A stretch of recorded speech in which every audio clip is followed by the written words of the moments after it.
Advance समान ज्ञान। इतिहास। जब से सृष्टि की उत्पत्ति हुई तब से लेकर वर्तमान दौर तक मानव सभ्यता के लिखित संकलन को हम इतिहास की संज्ञा देते हैं। हेरोडोटस को इतिहास का जनक कहा जाता है।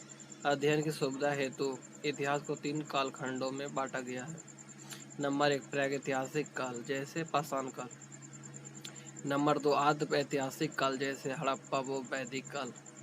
नंबर 3 ऐतिहासिक काल जिसके इतिहास की जानकारी हमें लिखित रूप से उपलब्ध है। हमारा भारत।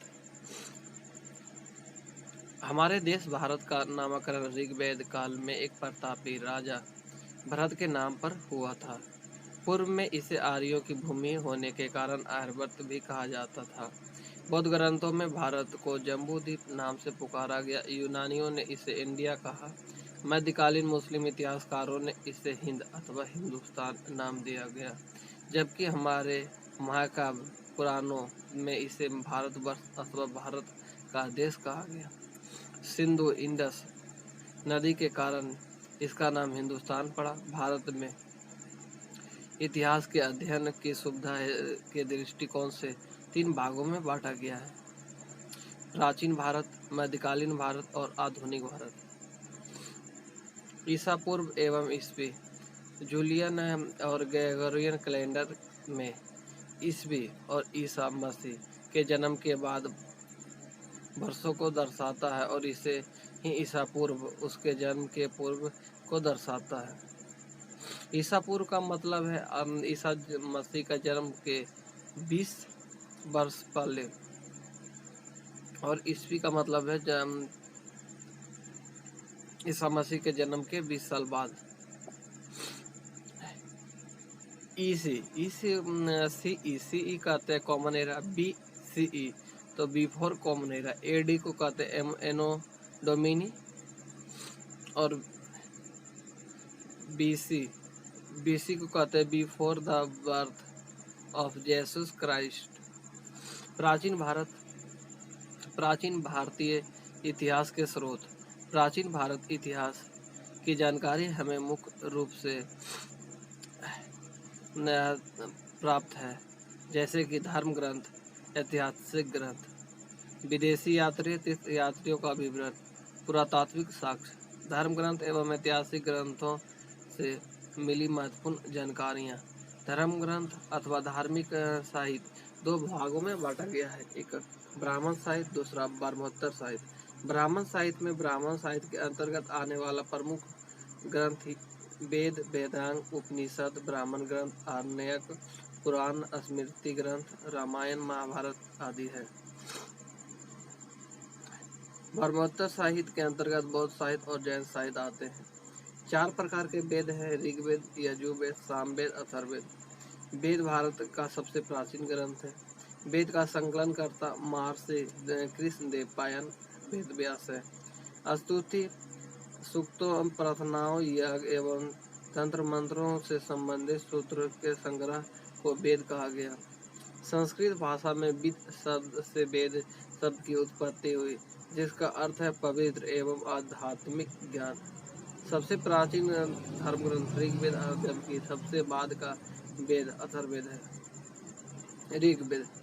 ऋग्वेद में वैदिक देवी देवताओं के मंत्रों का संग्रह को कहा जाता है।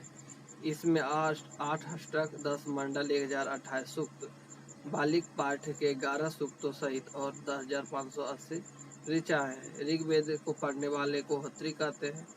वशिष्ठ, विश्वामित्र, भारद्वाज, वामदेव, अत्रि, गृहस्मद ऋषि ऋग्वेद पुरुष रचनाकार है और महिला में पोलोमी, साची, कच्छा, वृश्चि, घोषा और साची ये महिला ऋषियों का योगदान है।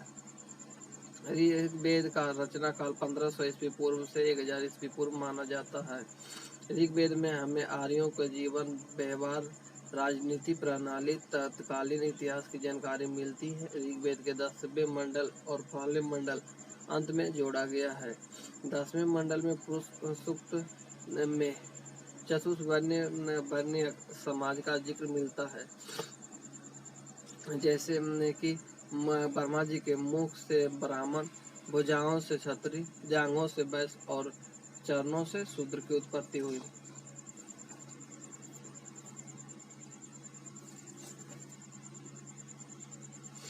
ऋग्वेद में समाज 4 वर्णों में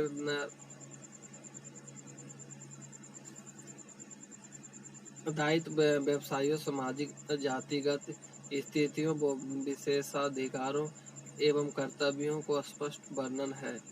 ऋग्वेद के 8वें मंडल में हस्तलिखित ऋचाओं को खील कहा जाता है।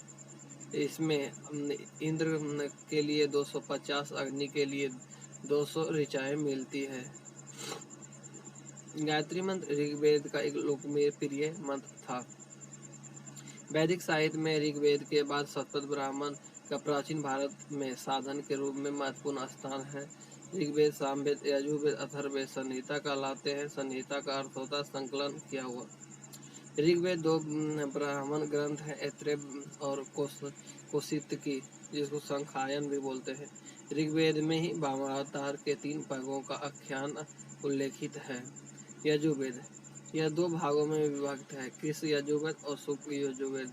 यजुर्वेद कर्मकांड है, जो गद एवं पद दोनों में है। इसमें यज्ञों के नियमों, विधि विधानों का उल्लेख मिलता है। इसके मंत्रों को उच्चारित करने वाले पुरोहित को अथर्वयु कहा जाता है। सामवेद, साम का अर्थ होता है गान, जिसे गाई जा सकने वाली ऋचाओं का संकलन किया हुआ है। सामवेद को भारतीय संगीत का जनक भी कहा जाता है।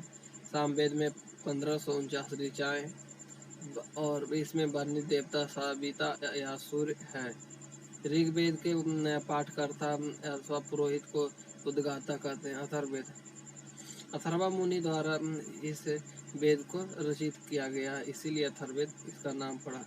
और दूसरा दृष्टा थे अंगिरस ऋषि, जिस कारण इसे अर्थवाडिंगस वेद भी कहा जाता है। साथ ही इसे भैसन वेद भी कहा जाता है। अथर्ववेद में 731 सूक्त, 20 अध्याय, 6000 मंत्र मिलते हैं। अथर्ववेद में धर्म, औषधि, जादू टोना, ब्रह्म ज्ञान, साप, वाशीकरण, रोग निवारण, स्तुति, आशीर्वाद, प्रायश्चित, प्रेम, विवाह, राजकर्म, मनुष्यों के समान विचारों, विश्वासों, अंधविश्वासों, अनुसंधान इत्यादि का वर्णन मिलता है। अथर्ववेद में सभा एवं समिति को प्रजापति की 2 पुत्रियां संबोधित किया गया। इस वेद में कुरुओं के राजा परीक्षित की अथवा आर्य अनार्य समन्वय के चर्चा उपलब्ध है। वेदांग, वेदांग की रचना ऋषियों ने वेदों की भली भांति समझने और समझाने के लिए की थी। 6 वेदांग हैं। नंबर 1 शिक्षा, कल्प, व्याकरण, निरुक्त, छंद, ज्योतिष। ब्राह्मण ग्रंथ, यज्ञ एवं कर्म कांडों के विधि विधान एवं उनकी क्रियाओं को अच्छी प्रकार से समझने समझाने के लिए ब्राह्मण ग्रंथों की रचना की गई। शतपथ ब्राह्मण में स्त्री को पुरुष का अर्धांगिनी कहा गया।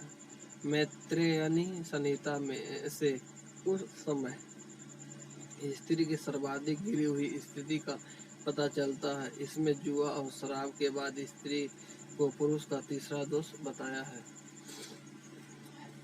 पुराण, पुराणों की संख्या 18 है। इसकी रचना 5वीं शताब्दी ईस्वी पूर्व में हुई। सबसे प्रामाणिक एवं प्राचीन मत्स्य पुराण है। पुराणों में भारतीय इतिहासों कथाओं का रोचक व क्रमबद्ध विवरण मिलता है, जो प्रामाणिक भी है। पुराणों की रचिता महर्षि लोमहर्षि, जिसके रचना कर्म के बाद आगे बढ़ाया, उसके पुत्र उग्रश्रवण है। इन 5 पुराणों के राजाओं को वंशावली पाई जाती है। मत्स्य पुराण आंध्र शातवाहन से संबंधित है। विष्णु पुराण मौर्य वंश से संबंधित है। वायु पुराण गुप्त वंश से संबंधित है। और ब्रह्मा पुराण और भागवत पुराण है। आरण्यक रहस्यात्मक एवं दार्शनिक विषयों का विवरण मिलता है। यह ब्रह्मा साहित्य का अंतिम भाग माना जाता है। उपनिषद,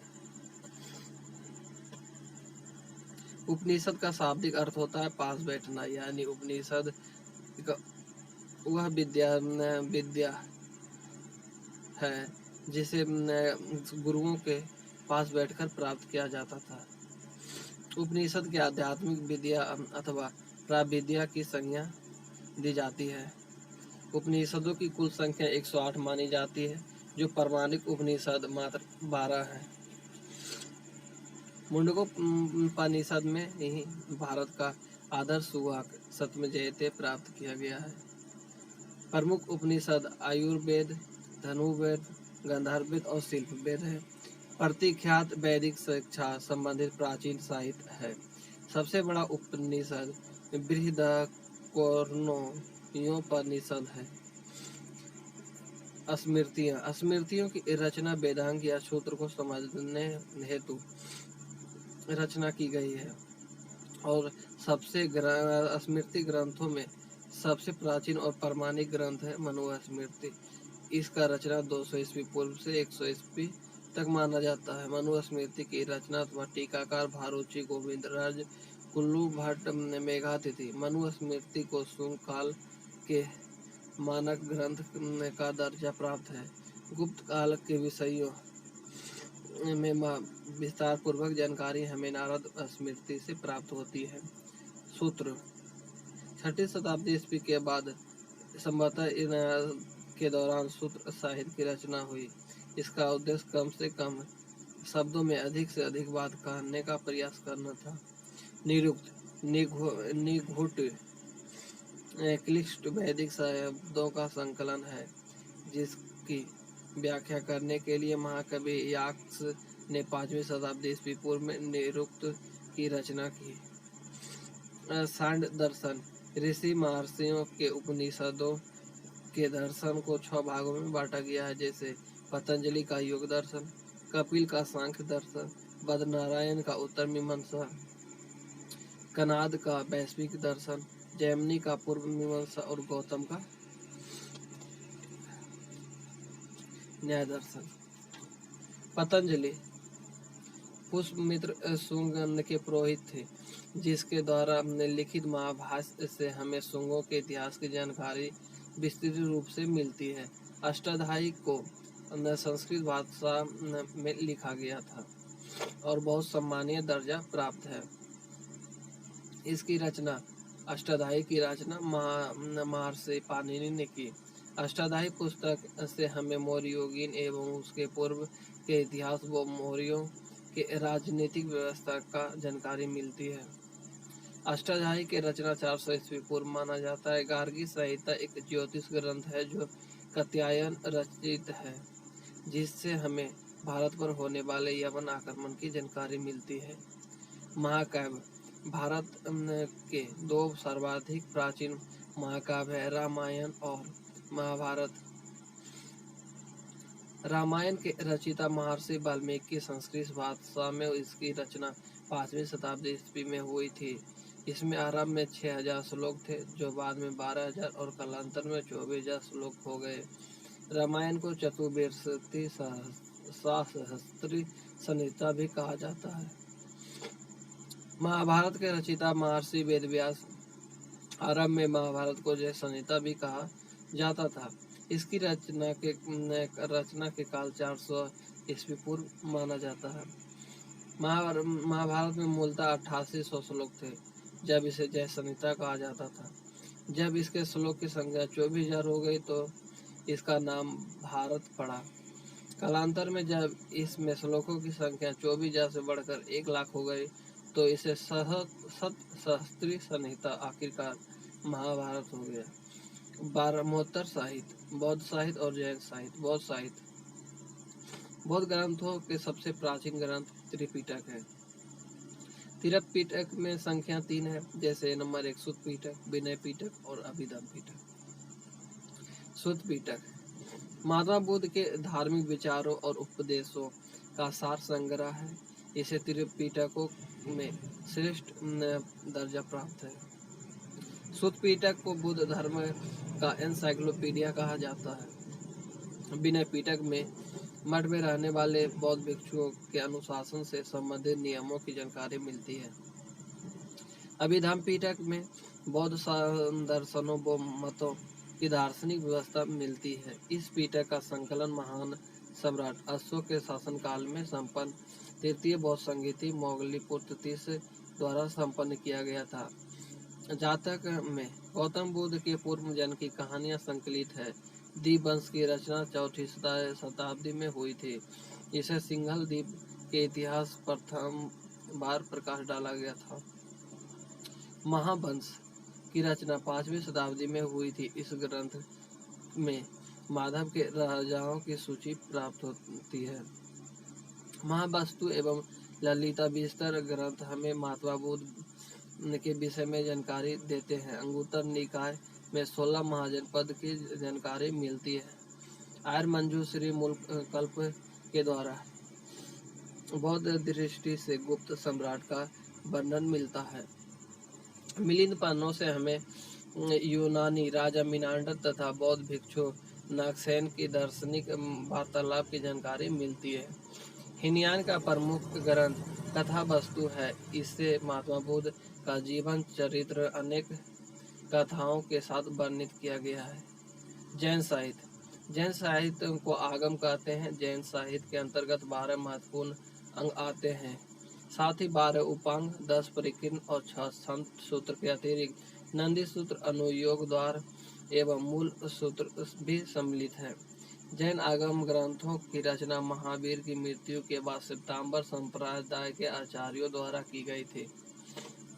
जैन आगम के 12 सूत्र: नंबर 1 अचरांग सूत्र, 2 भगवती सूत्र, 3 विभाग ईसुई, नंबर 4 दुईटी बाय, नंबर 5 पनहाबागर नी आई, 6 अतंग दशाओं, 7 सूर्यकुंड, 8 थानंग, 9 न्यायधम कहा, 10 समबायंग, 11 अनुत्तरो 22 दशाओं और 12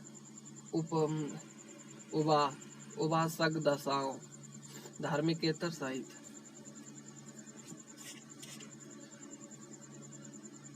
अर्थशास्त्र भारत का प्रथम राजनीतिक ग्रंथ है। इसके लेखक प्रसिद्ध कूटनीति गुरु चाणक्य, कौटिल अथवा विष्णुगुप्त के नाम से भी प्रसिद्ध थे। इसमें मौर्यकालीन इतिहास के तत्कालीन अर्थव्यवस्था, साहित्य, राजनीतिक व्यवस्था के विशद जानकारी प्राप्त होती है। अर्थशास्त्र 15 अधिकारों एवं 180 प्रकरणों में विभाजित है। विशाख दत्त रचित मुद्रा राक्षस से भी हमें मौर्यकालीन इतिहास की जानकारी मिलती है। सोम द्वारा लिखित कथा सरित सागर हमें मौर्यकालीन इतिहास के परिचित करवाता है। बाणभट्ट रचित हर्षचरित में हमें राजा हर्षवर्धन के बारे में विस्तृत जानकारी मिलती है। विक्रमांक देवचरित विल्हन रचित है, जिसे हमें चालुक्य नरेश विक्रमादित्य के संबंध में प्रचुर जानकारी प्राप्त होती है। संस्कृत साहित्य में ऐतिहासिक घटनाओं को क्रमबद्ध ढंग से समेटने का प्रथम प्रयास कल्हण ने अपनी पुस्तक राजतरंगिणी में किया। कल्हण द्वारा रचित राजतरंगिणी कश्मीर के इतिहास पर प्रकाश डालता है। पुष्मित सुंग के पुरोहित पतंजलि रचित महाभाष्य सुंगवंश के इतिहास का वृत्तांत समेटे हैं। गार्गी संहिता प्रथम शताब्दी में रची गई, जिससे भारत पर यूनानियों आक्रमण की जानकारी मिलती है। कालिदास लिखित रघुवंशम और विशाख दत्त द्वारा लिखित देवी चंद्रगुप्तम गुप्त वंश के इतिहास पर प्रकाश डालता है। शूद्रक रचित मृच्छकटिकम हमें गुप्तकालीन संस्कृति इतिहास की जानकारी प्रदान करता है। भाषा रचित सोपन्यवादतम के माध्यम से हमें बतस रस उदयन के विषय में जानकारी मिलती है। कालिदास ने 4वीं शताब्दी में मालविकाग्निमित्रम की रचना की थी, जिसे शुंग वंश के इतिहास पर प्रकाश डाला गया था। नंबर 2 विदेशी यात्रियों तीर्थयात्रियों का विवरण। चीनी यात्री और लेखक। प्रमुख चीनी यात्री हुए फहियान, हैंगसोंग, संयुगन, इति संग, माता लिन, चाउ जुकुआ, फैयान। यह चीनी यात्री गुप्त वंश के राजा चंद्रगुप्त के शासनकाल में भारत आया था। फैयान 15 वर्ष से 399 से 414 के बीच रहा और भारत की दशा का विवरण नामक पुस्तक की रचना की। इस पुस्तक के माध्यम से उसने भारत के तत्कालीन समाज, राजनीतिक, संस्कृति पर विस्तार पूर्वक चर्चा किया। उसने मध्य प्रदेश की जनता को संस्कृत और सुखी बताया। हैंसोंग या युवान चौंग भी इसको कहते थे। हैंसोंग यह भारत 629 से 645 ईस्वी बीच में रहा, करीब 16 वर्ष तक। ये चीनी यात्रियों में सर्वाधिक उल्लेखनीय माना जाता है। यह सम्राट हर्षवर्धन के दरबार में आया था। उसने भारत के नालंदा जिला स्थित विश्वविख्यात नालंदा विश्वविद्यालय में कई वर्षों तक अध्ययन-अध्यापन किया और अपनी पुस्तक में इस विश्वविद्यालय के परिवेश पर बड़ी सुंदरता से विवरण किया। वह चीन लौटते समय अपने साथ कुछ बौद्ध ग्रंथों भी ले गया। सीयूकी नामक अपनी पुस्तक में उसने अपना भ्रमण और वृत्तांत लिखा। इसमें 138 देशों का सुंदर विवरण उपलब्ध है। उसने अपनी पुस्तक के हर कालीन समाज, धर्म, राजनीतिक विस्तार से चर्चा किया और उसकी पुस्तक के अनुसार सिंध का राजा शूद्र था। जब हैंसोंग अध्ययन हेतु नालंदा विश्वविद्यालय आया था, तब इस विश्वविद्यालय के कुलपति आचार्य शिलभद्र थे, जिनका बड़ी श्रद्धा से उसने विवरण प्रस्तुत किया। संयुगन संयुगन भारत की यात्रा पर 518 में आया था और 3 वर्ष तक भारत में प्रवास किया और लौटते वक्त बौद्ध धर्म की प्राप्तियां एकत्र की और भारत भ्रमण नामक पुस्तक लिखा। इति संग 7वीं शताब्दी के अंत में आया था और वह काफी समय तक बिहार राज्य के विक्रमशिला विश्वविद्यालय और नालंदा विश्वविद्यालय में रहा। उसने अपनी पुस्तक के माध्यम से इन विश्वविद्यालयों के अतिरिक्त तत्कालीन भारत के विवरण प्रस्तुत किया। मातृ स्थान लीन, इसने हर्ष के पूर्वी अभियान पर लिखा। चाउ जुकुआ यह दक्षिण भारत पहुंचा था। इसने चोल कालीन शासन व्यवस्था पर काफी जानकारी उपलब्ध कराई। यूनानी रोमन यात्री और लेखक हेरोडोटस को इतिहास का जनक माना जाता है। उसने 5वीं शताब्दी ईस्वी पूर्व में हिस्टोरिका नामक प्रसिद्ध पुस्तक लिखी। अपनी इन पुस्तक में हेरोडोटस ने तत्कालीन भारत फारस के संबंधों में वर्णन किया। टेसियस ईरान का राजवेद था। वो इस ईरानी लेखक ने भारत के संबंध में कई काल्पनिक बातों भी अपनी पुस्तक में जोड़ दी, जिस कारण इसकी पुस्तक को प्रामाणिकता से परे माना जाता है। मेगास्थनीज यूनानी राजा सेल्यूकस निकेटर का दूत था। वह चंद्रगुप्त मौर्य के दरबार में आया था। उसकी प्रसिद्ध पुस्तक इंडिका है। अपनी इस पुस्तक में उसने मौर्य कालीन समाज एवं संस्कृति का विवरण प्रस्तुत किया। इसकी रचना प्रामाणिक मानी जाती है। प्लिनी ने प्रथम शताब्दी में अपनी प्रसिद्ध पुस्तक नेचुरल हिस्ट्री में भारत और इटली के बीच होने वाले व्यापार के साथ साथ भारत के पशु, पेड़ पौधे एवं खनिज पदार्थों के साथ साथ अन्य भारतीय वस्तुओं के बारे में विस्तार पूर्वक लिखा है। डायनोसियस मिस्र का सम्राट टॉलमी फिलाडेल्फस का राजदूत था। वह मौर्य नरेश अशोक के दरबार में आया था। उसने तत्कालीन मौर्य समाज के संबंध में कई महत्वपूर्ण जानकारियां उपलब्ध कराई। टॉलमी रोम निवासी था। उसने 2वीं शताब्दी में भारत का भ्रमण पर आया था। तत्कालीन भौगोलिक अवस्था की जानकारी प्राप्त कर अपनी प्रसिद्ध प्रामाणिक पुस्तक भारत का भूगोल लिखा। डायमेकस सीरिया का सम्राट अंतियोकस का राजदूत था। वह राजा बिंदुसार के दरबार में आया था। 298 से 273 ईस्वी पूर्व में भारत आया और अपने उल्लेखनीय मौर्यकालीन विवरण प्रस्तुत किया।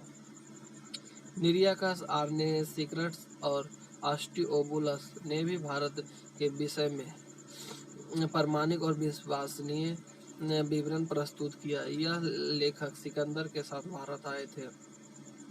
पेरिप्लस ऑफ एथेंस नामक प्रसिद्ध पुस्तक की रचना गुमनामी यूनानी लेखक ने की थी, जो प्राय 80 ईस्वी में हिंद महासागर की यात्रा पर आया था। इस पुस्तक में भारत के बंदरगाहों तथा भारत की आयात निर्यात होने वाली व्यापारिक वस्तुओं का व्यापक विवरण मिलता है। अरबी लेखक अल-बिरूनी का मूल नाम अबू रैहान था। वह लेखक होने के साथ साथ गणित और ज्योतिषी भी था। 11वीं शताब्दी में वह आक्रमणकारी महमूद गजनबी के साथ भारत आया था। अल-बिरूनी ने भारत पर महत्वपूर्ण किताब लिखी, किताबुल हिंद अथवा तहकीक-ए-हिंद, भारत की खोज। उसकी लिखी यह पुस्तक आज भी भारतीय इतिहासकारों के लिए एक महत्वपूर्ण ऐतिहासिक स्रोत है। इस पुस्तक में अल-बिरूनी ने तत्कालीन भारतीय राजपूत कालीन राजनीतिक, सामाजिक व धार्मिक रीति रिवाजों का विस्तार पूर्वक से वर्णन किया है। यूरोपीय यात्री या लेखक यूरोपीय यात्री मार्को पोलो और निकोलो कांटी थे। मार्को पोलो इटली देश के इस यात्री लेखक 13वीं शताब्दी में भारत में आया। दक्षिण भारत में सामाजिक आर्थिक स्थिति पर प्रकाश डाला। पांड्य इतिहास के विषय में उसके लिखित विवरण इतिहासियों और इतिहास के शुद्धि पाठकों विद्यार्थियों के लिए अत्यंत उपयोगी है। निकोलो कांटी, इसने 1419 से 1444 ईस्वी तक भारत में प्रवास किया और विजयनगर साम्राज्य के सामाजिक, राजनीतिक, आर्थिक दशा दिशा पर महत्वपूर्ण विवरण प्रस्तुत किया। तिब्बत यात्री लेखक लामा तारकनाथ तिब्बत से भारत आए। उसने कंग्यूर एवं तंग्यूर नामक ग्रंथों की रचना की थी। इस ग्रंथों के तत्कालीन भारत के इतिहास के विषय में महत्वपूर्ण जानकारी समाहित है। पुरातत्व और साक्ष्य स्रोत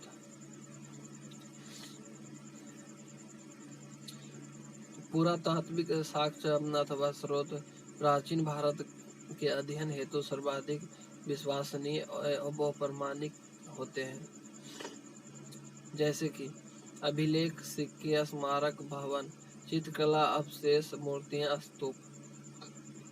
सर्वाधिक प्राचीन अभिलेख बोगाज कोई एशिया माइनर नामक स्थान से प्राय 1400 ईस्वी पूर्व में प्राप्त हुआ।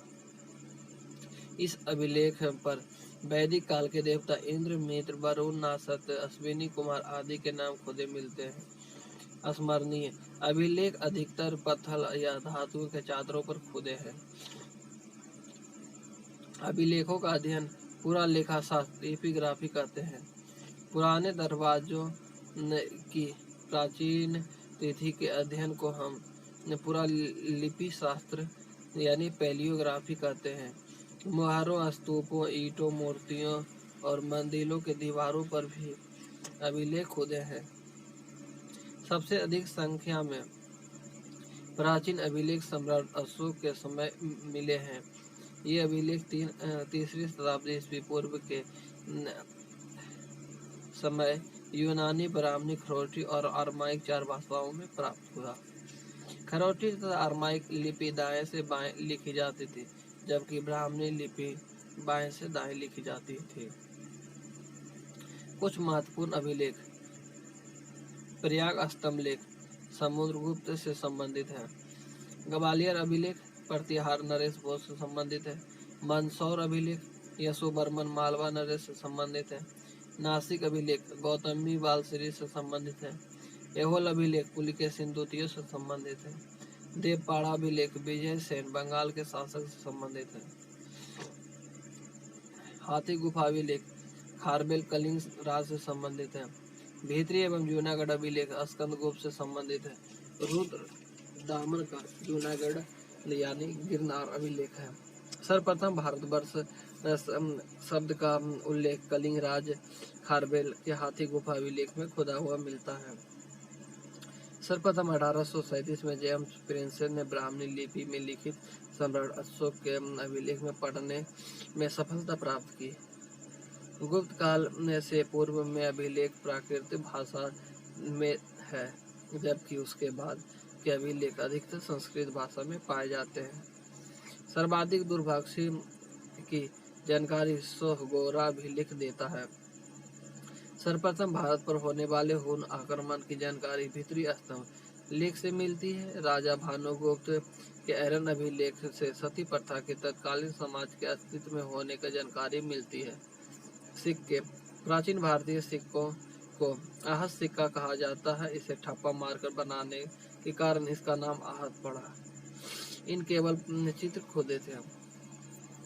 सर्वाधिक प्राचीन भारतीय सिक्के 5वीं शताब्दी ईस्वी पूर्व में प्राप्त हुए। अधिकतर आहत सिक्के पूर्वी उत्तर प्रदेश के मगध क्षेत्रों में मिले। यवन शासकों ने ही सर्वप्रथम सिक्कों पर लेख लिखना शुरू किया। अधिक मेडो जो पुदुचेरी के पास है, वहां से रोम सिक्के मिले। समुद्रगुप्त द्वारा जारी सिक्के पर उसकी बीना बजाती मुद्रा अंकित होने से उसके संगीत प्रेमी होने का स्पष्ट प्रमाण मिलता है। सर्वाधिक स्वर्ण सिक्के गुप्त काल में जारी हुए। सर्वाधिक शुद्ध स्वर्ण मुद्राएं कुषाण काल में जारी हुए। सर्वाधिक सिक्के उत्तर मौर्य काल में प्राप्त हुए। इस काल के सिक्के तांबे, शीशे, कांसे, चांदी एवं सोने के बने थे। स्मारक एवं भवन। प्राचीन काल के स्मारक एवं भवन हमें भारत के प्राचीन काल में विकसित हो रहे वास्तुकला के विकास व भारत निर्माण शैली से अवगत कराते हैं। प्राचीन स्मारक एवं भवनों में सर्वाधिक प्रसिद्ध स्मारक हमें हड़प्पा सभ्यता से मिले हैं। अतरंजी खेड़ा की खुदाई से लोहा का प्रयोग होने का साक्ष्य मिला है।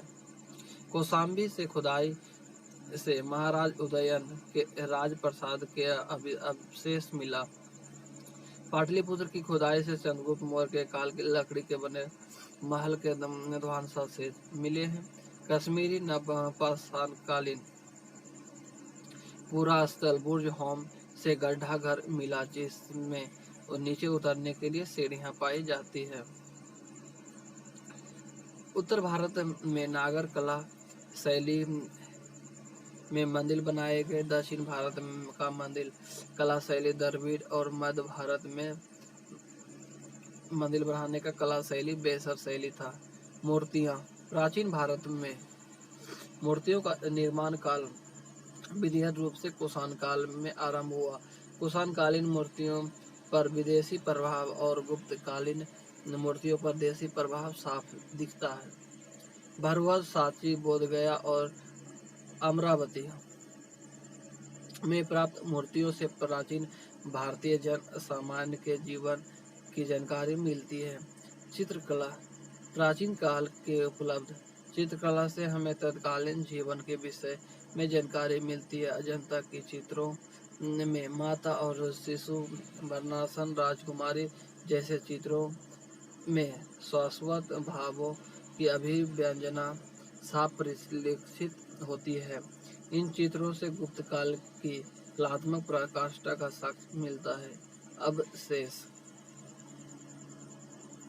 विभिन्न स्थानों से खुदाई से प्राप्त अवशेष विभिन्न सभ्यताओं की विशेषताओं की जानकारी मिलती है। इन अवशेषों से हमें प्रागैतिहासिक काल व आदि इतिहास का महत्वपूर्ण जानकारी मिलती है। मोहनजोदड़ो के अवशेष हमें हड़प्पा सभ्यता की काफी जानकारी मिलता है। वहाँ की खुदाई से मिले 500 से अधिक मोहरों तत्कालीन निवासियों के धार्मिक विश्वासों व संस्कृत अभिरुचि भी मिलती है। बासाड से प्राप्त मिट्टी के मोहरों व्यापारिक श्रेणियों के विषय में जानकारी देते हैं।